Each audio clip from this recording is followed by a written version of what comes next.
Hey everybody, John Irola for the Young Turks, and as I'm sure you saw this morning, I guess the biggest legend possibly in comics history, Stan Lee, passed away this morning at the age of 95. We don't yet know exactly why, but we can guess he's had health problems for some time, and obviously 95 is a ripe old age.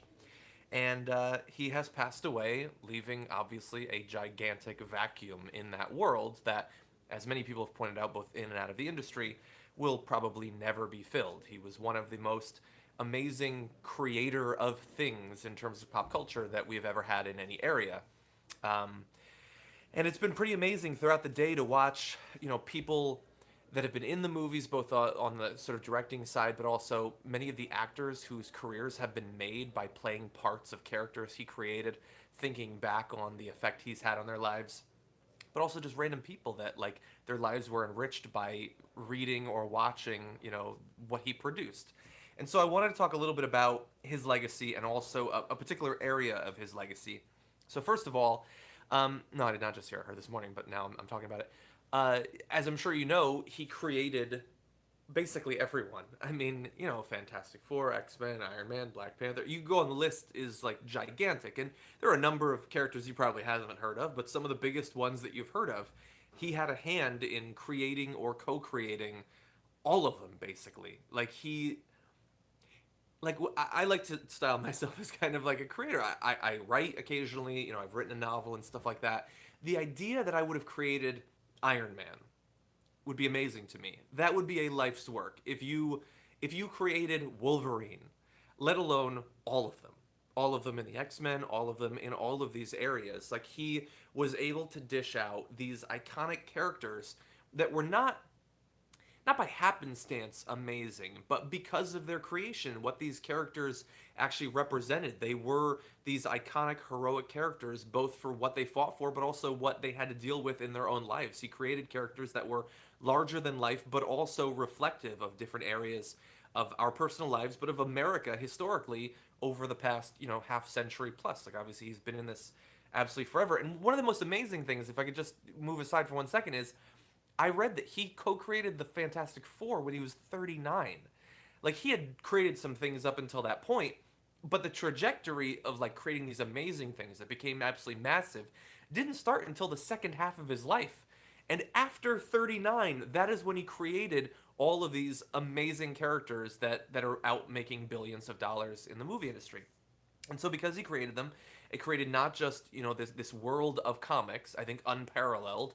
I know some people like DC, but unparalleled I would say, but also the biggest movie thing that has ever existed in movies. They can reliably expect that almost any movie they make now is going to be gigantic. But what I think we need to remember is that just a couple of decades ago, this was not a foregone conclusion. Back in the 90s, when the rights to many of these characters were being sold, one of the reasons Spider Man was separate for so long was because the movie industry said Spider-Man's the only one that's ever going to make any money. We'll buy that. And so they sold off characters like the Hulk and Captain America and Iron Man and all of that really cheap. Like it took so much, not just from Stan Lee, it took so much collective creative effort and just like the perfect recipe to create these now reliably amazing movies that make so much money. And like think about all of the actors that careers exist because they got to play these roles or even be in these movies. And so that's simply amazing.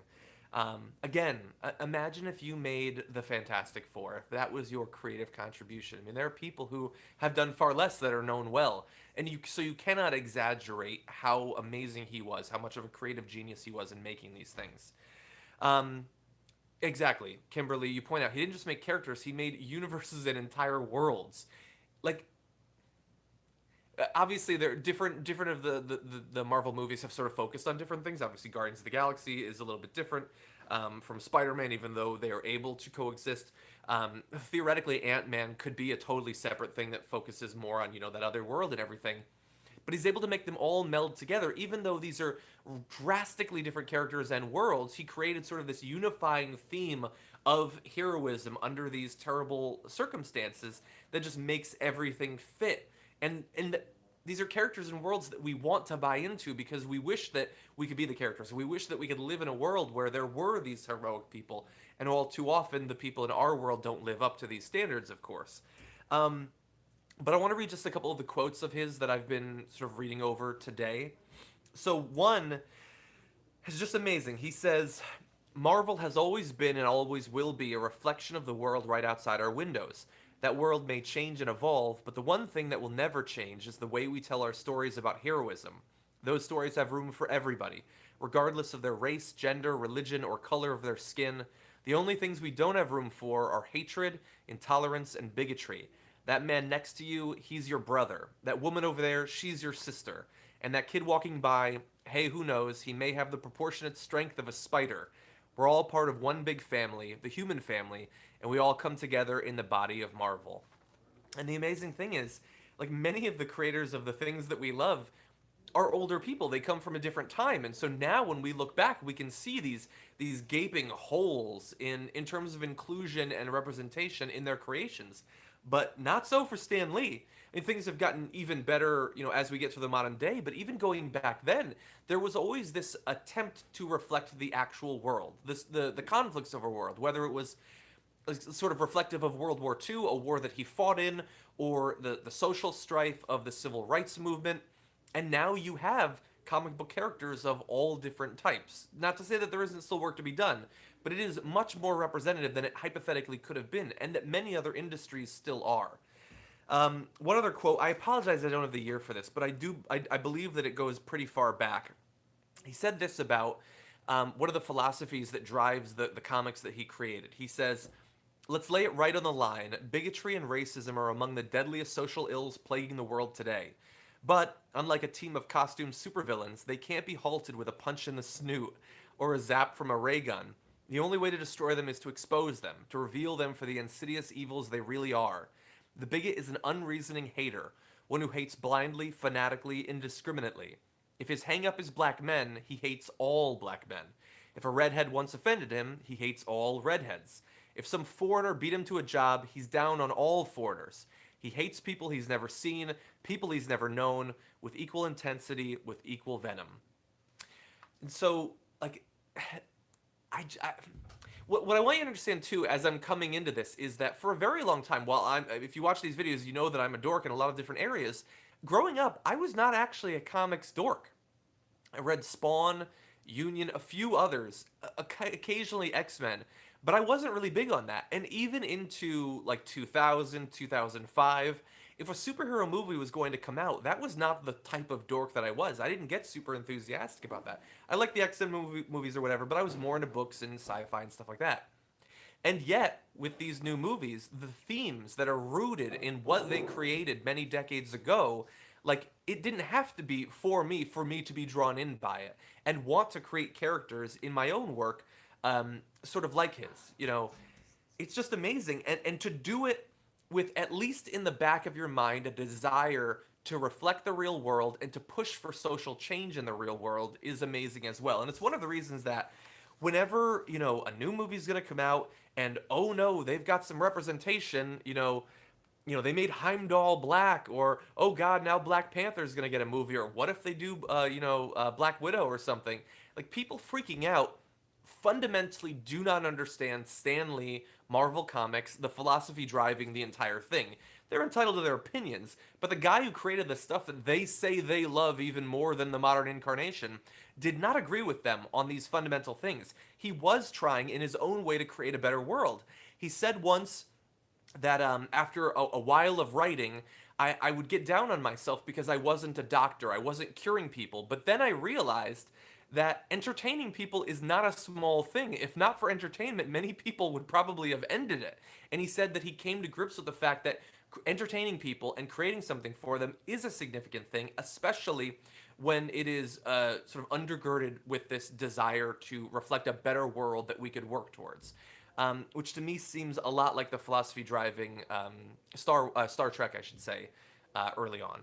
And so that is just great. By the way, no, I don't write comics. I saw one thing about it. I write fiction, but I can't draw or whatever. So I just write out things.